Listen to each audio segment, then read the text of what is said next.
Dans le cadre d'un travail en équipe, il peut être utile de laisser des commentaires sur certaines zones de vos photos sous forme de post-it. C'est pour cela que Photoshop CS6 a créé l'outil Annotation qui va s'avérer très utile si vous souhaitez par exemple associer à vos clichés des commentaires de révision, des notes ou encore n'importe quelle information pratique. Comme vous pouvez le voir, j'ai ici une photographie que j'ai actuellement importée dans ma zone de travail et je souhaiterais justement insérer diverses informations concernant les différentes retouches qui devraient être faites sur cette photo. Donc pour cela, c'est très simple.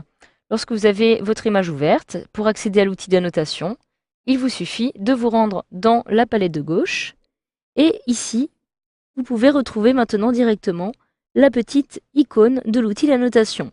Si cet outil n'est pas visible, il vous suffit de réaliser un clic droit sur l'outil pipette et de retrouver ici l'outil annotation. Alors vous avez maintenant dans la barre d'options différentes informations que vous pouvez rentrer, comme par exemple ici, le nom de l'auteur, donc je clique dedans et je peux saisir par exemple Fanny Dubois. Et donc le nom de l'auteur qui apparaîtra sur cette photo par la suite. De la même façon, je peux ici maintenant sélectionner la couleur que je souhaite attribuer à mon icône d'annotation. Donc actuellement celle-ci est rouge, je souhaiterais par exemple la modifier en sélectionnant une couleur rose comme ceci. Je clique alors sur OK.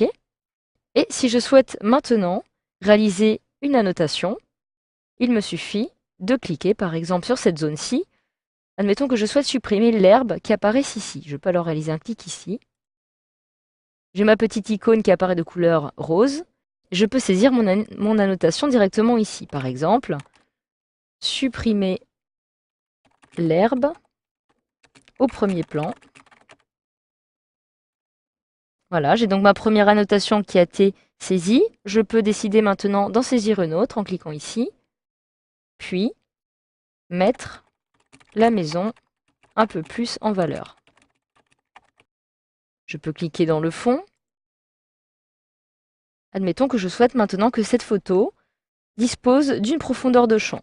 Je peux saisir, appliquer une profondeur de champ. Et enfin, une dernière, je peux saisir ici maintenant, insérer du texte, deux points, les maisons du futur. Voilà, donc je dispose maintenant de 4 annotations sur ma photographie. Je peux décider à tout moment, si je le souhaite, de naviguer d'une annotation à une autre.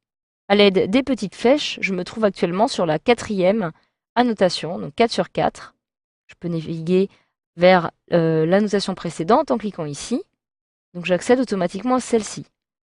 Pour continuer à accéder à la précédente, je peux y aller de cette façon, etc., etc.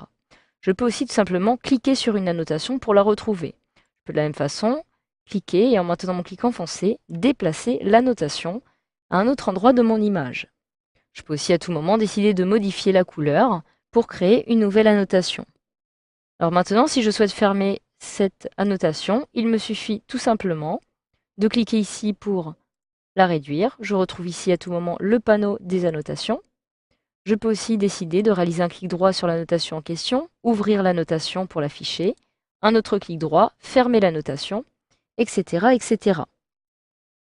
De la même façon, si je me rends maintenant dans le menu affichage, je retrouve ici Extra qui est coché.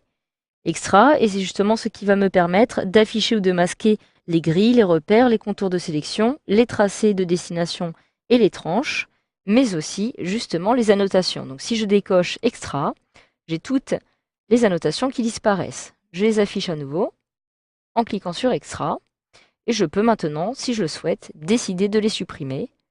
Donc pour supprimer une seule annotation, il me suffit de réaliser un clic droit dessus, supprimer l'annotation. Je confirme en cliquant sur oui.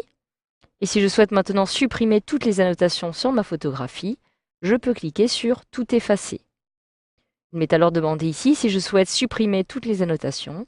Je peux cliquer alors sur OK et je n'ai plus aucune annotation qui n'apparaît sur ma photographie. Donc voilà, grâce à cette formation, vous savez désormais maintenant comment utiliser les annotations sur vos images dans votre logiciel Photoshop CS6.